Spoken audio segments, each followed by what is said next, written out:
Hi everybody, Dave Dunbar from General Pipe Cleaners. You know, these drain cleaning machines, the snake style machines, cable style machines, we always say that you should treat them like a drill, not a battering ram. What do I mean by that? Well, when you're going down the drain, the cables are nice and flexible. They'll go around bends, but as you're pushing them down the drain, you'll feel them start to tense up. It will go from being very flexible to being like an iron rod. That means it's encountering resistance down the drain. It's torquing up. When you feel that, you come back a little bit.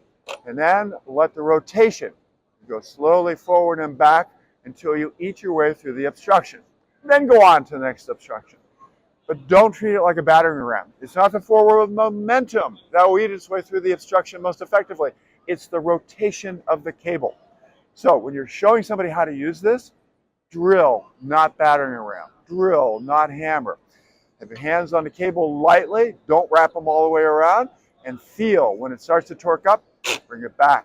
Then gently forward and back until you eat through the obstruction, then go on. If they do that, they'll be safer, they'll be more successful, they won't damage your cable as much. Okay? So take advantage of our experience with this. Drill, not battering ram. General Pipe Cleaners, the toughest tools down the line.